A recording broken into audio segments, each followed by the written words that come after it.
Welcome to Clove Technology. Today we have an unboxing of the Motorola Milestone 2. So what do you get in the box? Well, first of all, the box itself, very nicely designed. A list of the specification and some of the features here in different languages. Got some important serial information. As with other Motorola products, we've got a very similar design box where it slides away like this and reveals the Motorola Milestone 2. So just pop that back. We'll come back to that in a second. So a little notice here to say charge me up, which we will get done later. So in the box itself, you've got a set of stereo headphones, 3.5mm jack that's found on the Milestone 2.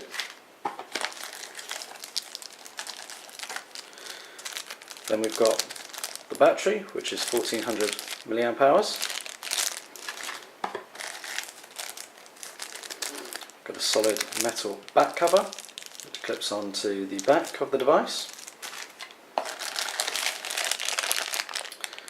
A micro USB sync charge cable, which also connects to this piece, which is a 3-pin AC adapter for charging the mobile. And then finally, in various languages, we get warranty information, some safety documentation, and a quick start guide. So that's the box. Let's take a quick look at the device itself. So just peel that back, just insert the battery, which pops in like so. You can also just see here that we've got a micro SD slot. This device does support micro SD cards up to a capacity of 32 gigabytes. We just put on the back cover.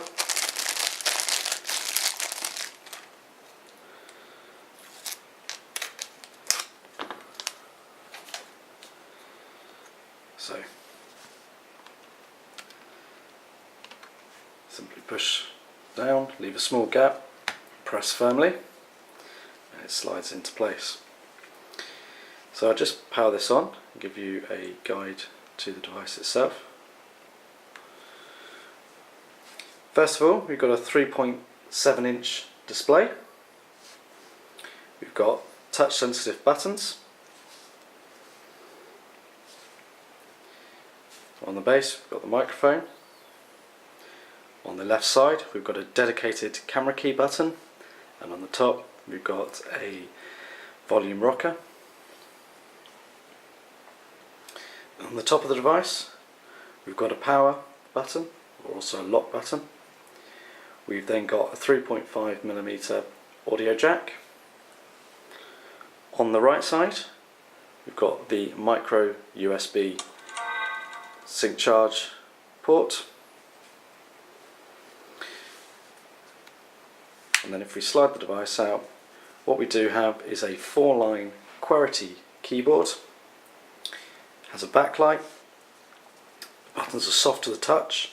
They feel fairly flat, but there is a slight raise in each one to give a tactile feel when typing. They feel quite firm and solid. There's a very smooth slider mechanism. Now the Motorola Milestone 2 is competition for the recently launched HTC Desire Z.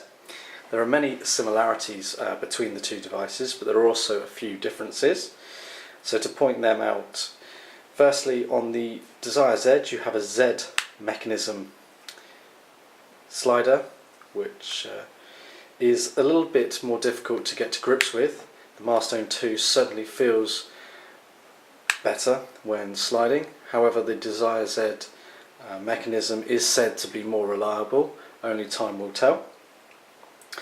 Other differences is that the Milestone 2, like the Desire Z, comes pre-installed with Android 2.2, but we know for sure that the Milestone 2 will get an upgrade to Android 3, otherwise known as Gingerbread. On board we do have a 1 GHz processor in comparison to the 800 MHz processor on the Desire Z. There's also 8 GB of internal storage. Like the Desire Z, there is a camera on the rear. These are both 5 megapixel. This one has a flash 2. Bluetooth and Wi-Fi are standard. Obviously this has wireless N as well. What this does not have, that the Desire Z does have, is DLNA capabilities, but DLNA is in relatively early stages of adoption, so I can't imagine that would be a big thing for yourself. Approximately the same weight and battery capacity. This weighs just 169 grams. Feels quite light in the hand, although it is obviously heavier than most mobile devices. And as I say, the sliding mechanism works very well. It feels solid and smooth. And the Milestone 2 is an excellent option for anyone who requires an Android device with a physical keyboard. You can get the Milestone 2 online today at clove.co.uk.